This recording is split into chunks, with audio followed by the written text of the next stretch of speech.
Pamungkas nedapi doa ti sadayana.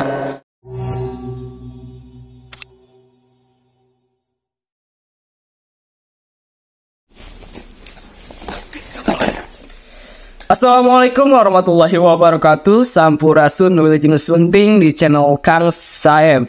Channel ini dibuat khusus buat kita semua yang ingin sama-sama belajar mengenai bahasa daerah, yaitu bahasa Sunda. Oke, gak usah lama-lama. Kali ini saya ingin menyampaikan pidato perpisahan sekolah. Ini dibuat khusus buat kelas 6 dan juga kelas 9 yang baru saja telah menyelesaikan ujian nasional kemarin dan telah dinyatakan lulus oleh pihak sekolah. Ini khusus buat kalian gitu.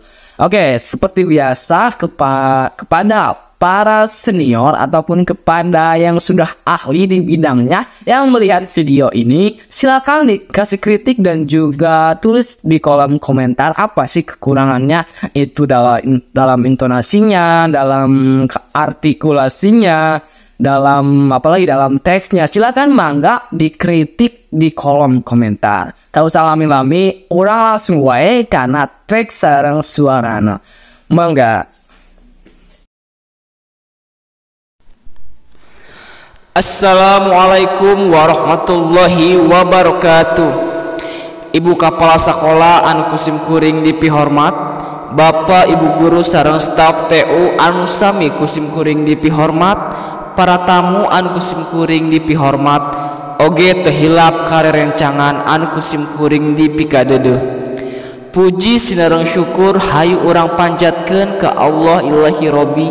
Alhamdulillah wa syukurillah la ilaha illallah subhanallah. Dina danget ieu urang sadaya tiasa riung mungpulung dina raraga nyakseni acara paturai tineung. Wireus sim kuring sapara kanca bade ngantunkeun ieu sakola sabada tamat diajar salami 3 taun. Mungguh ari waktu asa nyeak pisan sajorelat. Asa kamari kene sim kuring sapara kanca unggaran lebet ka ieu sakola ayeuna tos kedah paturai deui.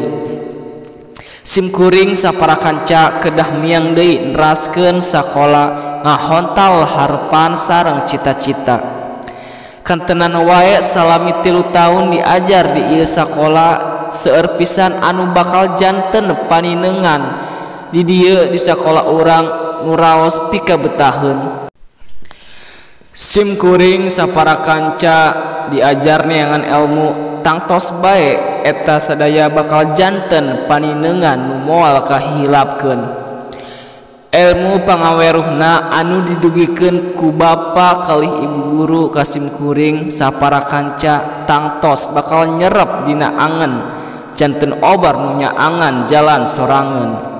Pamugi ilmu nu katampi sing janten mangpaat kanggo abdi sapara kanca. Saterasna pirang-pirang kasayan bapa kalih ibu sim kuring sapara kanca teu tiasa ngabales eta kasayan mung tiasa ngedalkeun doa pamugi rupining ilmu sareng katiasa anu parantos dipaparinkeun kenging ganjaran anu mangtikel-tikel ti Allah Subhanahu wa taala. Amin ya robbal alamin. Teu hilap sim kuring bade nyuhunkeun dihapunten ka bapa miwah ibu tina sadaya kalepatan-kalepatan sim kuring sareng sadaya rerencangan rumaos seueur kalepatan anu ngajengkelkeun ka ibu miwah bapa. Mudah-mudahan bae bapa sareng ibu luntur kalbu wening leah manah tiasa ngahapunten.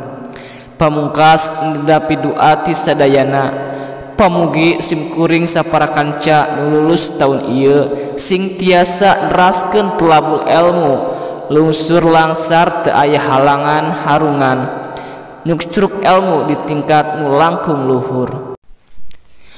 Rupina sakitu nu kapihatur bilih aya basa nu kirang merenah kecap nu kirang larap bilih aya kalimah nu teu raos kana manah nedahapuntena. Wabillahi taufiq wal hidayah. Wassalamualaikum warahmatullahi wabarakatuh.